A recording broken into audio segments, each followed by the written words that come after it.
নমস্কার, সময়ের সাথে সোমনাথ ইউটিউব চ্যানেলে সবাইকে স্বাগত জানাই। আজকে যে বিষয়টি নিয়ে আলোচনা করব খুব ইন্টারেস্টিং বিষয়, এবং আমরা সাধারণ যে ভোটার আমরা তাদের জন্য যদি এটি বিধানসভায় পাস হয় তাহলে আমাদের একটি পাওয়ার বাড়বে। যেমন আমাদের তো একটি পাওয়ার আছে, যেটা হচ্ছে আমরা ভারতবাসী, আমাদের পাওয়ার হচ্ছে আমরা ভোটের মাধ্যমে মন্ত্রী সিলেক্ট করতে পারি।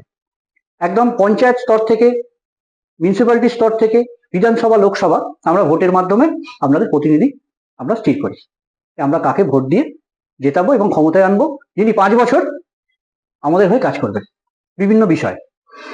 তো আমরা তো সেই অধিকারটা আমাদের আছে যে কাউকে ভোটের মাধ্যমে সেই পাওয়ারে আনা বা ক্ষমতায় আনা, কিন্তু আমাদের সেই ক্ষমতাটা নেই যে তিনি যদি তার কথা না রাখেন বা উনি যে কথাগুলো আমাদের দিয়েছেন সেই কথায় নিজেকে প্রমাণ না করতে পারেন, তাকে বিচারিত করা বা ফায়ার করা, মানে তাকে সেই পজিশন থেকে তাকে সরানো, এই পাওয়ারটা আমাদের নেই। তার ফলে কি হয়, আমরা যদি কোনো ভুল সিদ্ধান্ত নিয়ে ফেলি, ভোটের মাধ্যমে যদি কোনো ভুল সিদ্ধান্ত নিয়ে ফেলি, 5 বছর আমাদের সহ্য করতে হয়। উনি যেভাবে আমাদের চালনা করেন আমরা চলতে বাধ্য হই। আর একটা বিষয়, প্রথমে দেখবেন যখন ভোটের সময় আসে, যে যে ক্ষেত্রে যারা সেই ভোটে দাঁড়িয়েছে, মানে সেই প্রার্থী প্রথমে হাত জোর করে আমাদের সবার সামনে আসেন ভোট ভিক্ষা যাওয়ার জন্য। আমাকে ভোট দিলে আমি এইটা করে দেবো, আমি ওইটা করে দেবো, বিভিন্ন রকম কথা।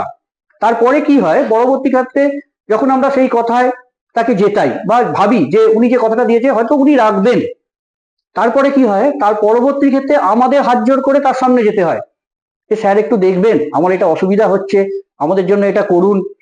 তখন উনি আর সেইভাবে আমাদের গ্রাহ্য করেন না। অনেক ক্ষেত্রে গ্রাহ্য করেন, অনেক ক্ষেত্রে গ্রাহ্য করেন না। তো আমাদের হাতে সেই ক্ষমতাটা নেই যে যে আমাদের গ্রাহ্য করছে না তাকে আমরা সেই জায়গা থেকে সরিয়ে দিই। তো যদি আমাদের সেই ক্ষমতা থাকতো কত ভালো হতো। তো ঠিক এইরকম একজন মিস্টার রাঘব চাড্ডা, বিধানসভার একজন মেম্বার, উনি এই কথাটি বিধানসভাতে রেখেছেন। জানি না সেটা পাস হতেও পারে বা নাও হতে পারে, কিন্তু যদি হয় খুব ভালো হয়। আমরা আজকে ওনার কথা শুনবো, কিন্তু তার আগে উনি আরো কিছু বিষয় বিধানসভায় আলোচনা করেছেন। যেমন হচ্ছে অত্যাধিক মূল্যবৃদ্ধি, নিত্য প্রয়োজনীয় জিনিসের ট্যাক্স, জন্ম থেকে মৃত্যু অবধি বিভিন্ন ক্ষেত্রে ট্যাক্স, যেটা এক এক সময় অসহ্য হয়ে উঠছে আমাদের। আর হচ্ছে দুধ থেকে আরম্ভ করে, আইসক্রিম থেকে আরম্ভ করে, বিভিন্ন পানীয় দ্রব্য বা বিভিন্ন খাদ্যদ্রব্যে ভেজাল, এটা সর্ব জায়গায় এখন হচ্ছে। মানে আমরা কি খাচ্ছি আমরা নিজেরাই জানি না, আমরা বিষ খাচ্ছি না কি খাচ্ছি, তার জন্য অনেক অসুস্থ, অনেক বাচ্চা অসুস্থ, অনেক বড়রা অসুস্থ হয়ে পড়ছেন। তো সেই সব নিয়ে উনি খুব ভালো কথা বলেছেন। কিন্তু আমার এই কথার মধ্যে, এগুলো সবটাই ভালো, কিন্তু তার মধ্যে যে কথাটি সব থেকে ভালো লেগেছে, যেটা হচ্ছে আমরা যদি কাউকে সিলেক্ট করতে পারি, ভোটের মাধ্যমে যদি কাউকে ক্ষমতায় আনতে পারি, তাহলে ভোটের মাধ্যমে কেন তাকে ফায়ার করতে পারবো না। সাধারণ একটি গভর্নমেন্ট সার্ভিস বা একটা প্রাইভেট সংস্থায় কাউকে যখন সিলেক্ট করা হয়, এটা ভেবে যে উনি হয়তো এই কাজের জন্য পারফেক্ট, কিন্তু পরবর্তীকালে দেখা যায় যে আমরা যে সিলেকশনটা করেছিলাম তাতে উনি নিজেকে প্রতিষ্ঠিত করতে পারেননি বা নিজেকে প্রমাণ করতে পারেননি। আমরা কি করি, সেই ক্ষেত্রে যে সিলেক্টর যারা থাকেন তারা তাকে ফায়ার করে দেন, যে না তোমার জন্য এই জায়গাটি নয়, তোমার হয়তো অন্য জায়গায় তুমি কাজ করতে পারো, তো অন্য ব্যাপারে তুমি পারদর্শী, কিন্তু আমি যেটা চেয়েছিলাম সেই জায়গায় তুমি নিজেকে পারফর্ম করতে পারছো না, যার জন্য তাকে ফায়ার করা হয়। তো এইভাবেই যখন আমরা ভোটের মাধ্যমে কোনো জনপ্রতিনিধিকে সিলেক্ট করি এবং তিনি যখন নিজের কাজটা সেইভাবে করতে পারেন না, কেন তাকে আমরা ফায়ার করতে পারবো না? আমাদের হাতে সেই ক্ষমতা থাকলে খুব ভালো হয়। তো আমরা প্রথমে শুনে নেব মিস্টার রাঘব চাড্ডা, উনি বিধানসভার একজন মেম্বার, উনি কি বলছেন আগে শুনে নি, তারপর এই বিষয়ে আমরা অল্প আলোচনা করব। আসুন আমরা শুনি। इंडियन वोटर के पास राइट टू इलेक्ट है, वैसे ही राइट टू रिकॉल भी होना चाहिए। अगर देश का मतदाता अपने नेताओं को हायर कर सकता है तो वो नेताओं को फायर करने की शक्ति भी उसे मिलनी चाहिए। Right to recall is a mechanism that empowers the voters to de elect a neta representative before the tenure ends if he fails to discharge his or her duty। Sir हम एमपी एमएलए चुनते हैं, उसके बाद अगर वो काम ना करे, अपने वादे भूल जाए, जनता से दूर हो जाए, तो 5 साल तक इंतजार करने के अलावा जनता के पास कोई ताकत नहीं है, कोई इंटरिम प्रोविजन नहीं, कोई अकाउंटेबिलिटी नहीं, कोई परफॉर्मेंस रिव्यू नहीं, कोई करेक्टिव ऑप्शन नहीं। चुनाव से पहले नेता जनता के पीछे और चुनाव के बाद जनता नेता के पीछे। और सर 5 साल is too long a period in this day and age. अगर एक गलत फैसला गलत नेता को चुनने का लिया तो लाखों लोगों का भविष्य अंधकार में जाता है और पूरा क्षेत्र पीछे जाता है। Let me clarify that right to recall is not a weapon against politicians, it is an insurance policy for democracy.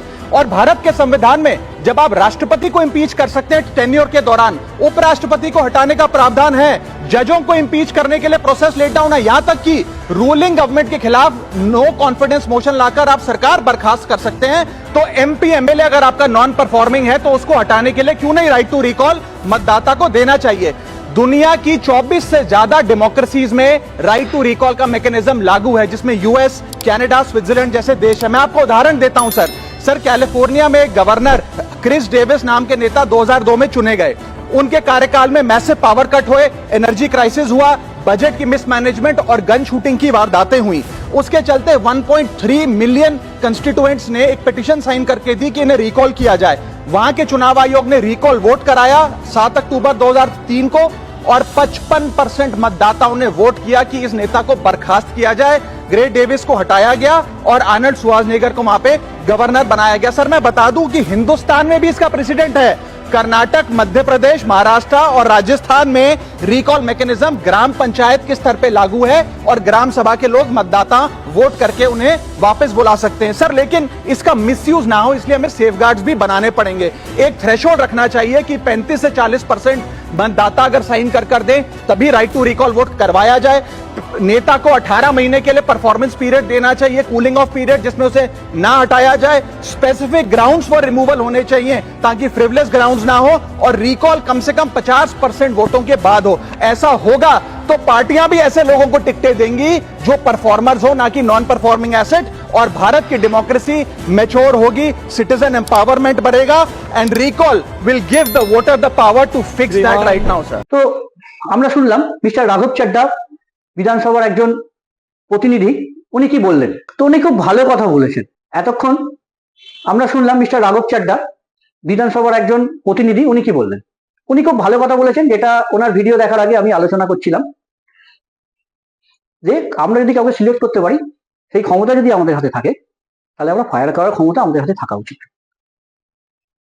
আমি এনার সাথে এই ব্যাপারে একমত এবং আমি এই ব্যাপারটা ওনাকে সাপোর্ট করছি।